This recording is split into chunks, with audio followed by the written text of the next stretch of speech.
Hi YouTube. The Raptor liner has had a couple days to cure and dry off good. Nice finish. I tell you, I like it. Very nice. Alright.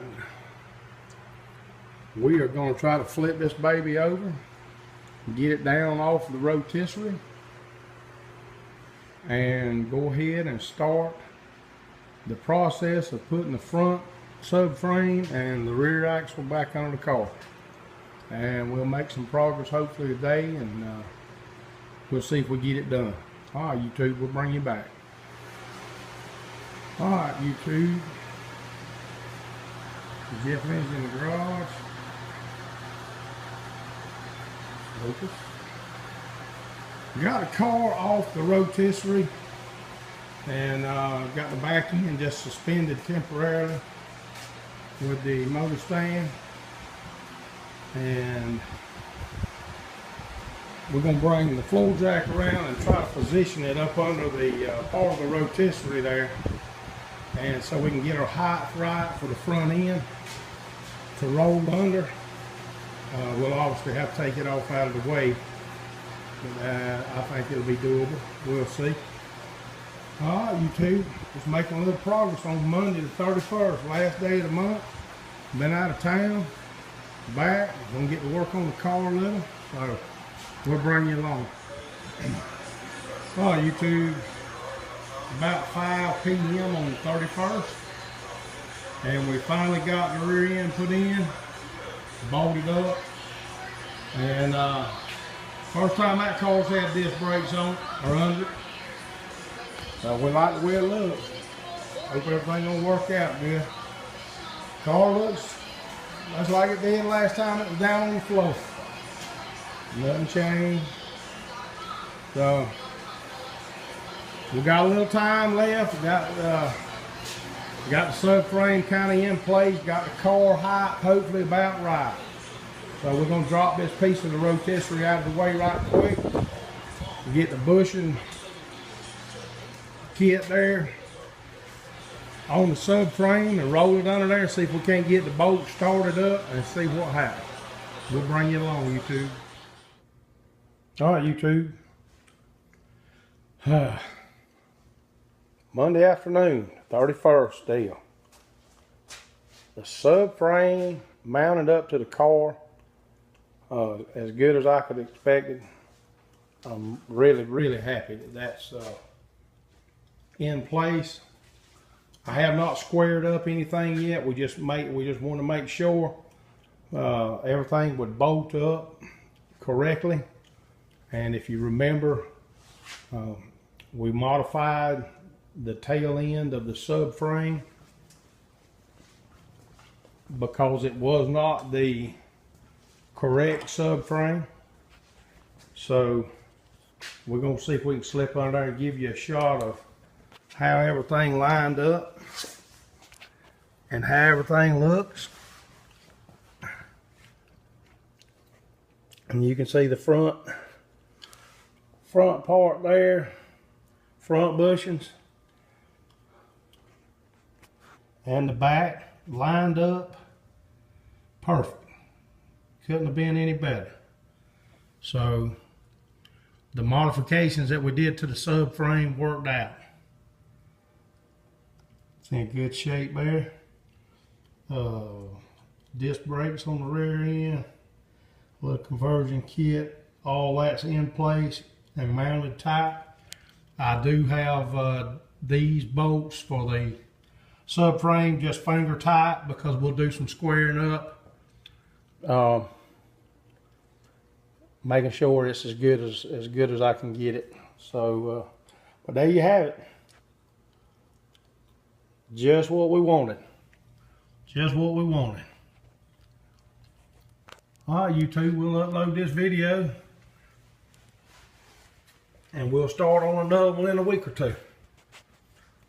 I want to thank everybody for watching.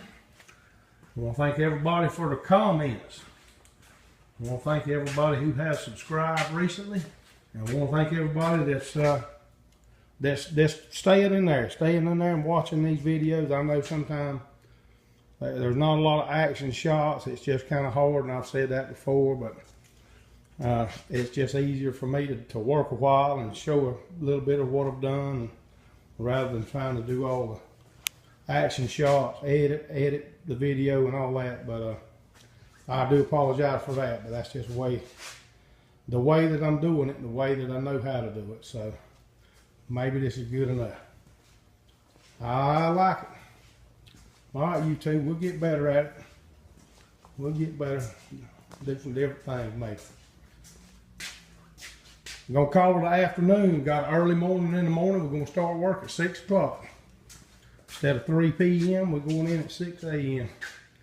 So we'll get off and maybe have time to do some work in the evenings if we feel like it. All right, everybody. I know I don't have the motor mounts on, and I know it's probably gonna be a little bit of an ordeal. But I think we're gonna try to do something a little bit different.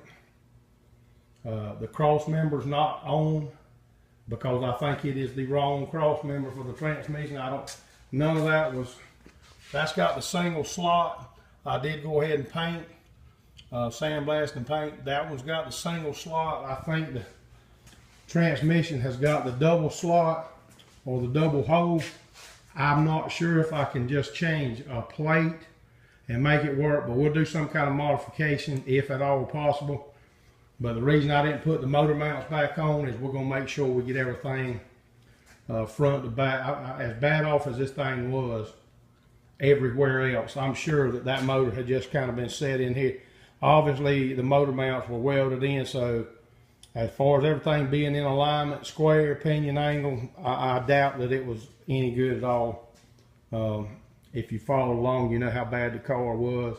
Somebody had just junk pieced this thing together just to sell it, and old Lucky got it. Old Lucky's the one that got it. But that's all right. We enjoy doing it. It's a hobby for now. And one day we'll have a car. All right, YouTube, you know we're gonna put a roof skin on pretty quick. So that'll be the next thing. We're gonna try our hand at it. Got to. Things buckled something terrible bad. Right up in there. Buckled up. I don't know. I think that collision on the left front that kind of had probably that was probably the reason the subframe's been changed out. The left front fender's been changed out. Buckling over there on the left side cowl panel. So I'm sure that's probably what happened, and we're gonna tear it off there and get another one put on. We've got rust in a few places there, so it needs to come off anyway. But we're gonna fix it up. We're gonna fix it up. That should be, hopefully, maybe the last big panel. So that'll be the next project. Old roof skin. And I'm sure that's gonna be a doozy, but that's all right. We've got a plan. Hopefully it'll work out. Maybe. Hopefully it'll work out. Some of all these repairs that we've already done, hopefully everything's gonna go back in place, line up like it should. But we definitely got to get that one off and put a new one on. It's just in bad shape, sure enough. YouTube, thought about spraying the firewall with Raptor liner. I got a little bit of overspray in this area here. I just don't know if anybody's done that, but the old firewall in bad shape. It's gonna have to be body worked or sprayed with the Raptor liner or something. So thinking about doing that. If anybody's done it, seen it, if you like it, don't like it, you don't like the idea, tell me. If you like the idea of spraying it in there, I know it ain't a truck and we don't need to put bed liner all over the dang car, but I do like the Raptor liner underneath the car. All right, YouTube, we'll get out of here.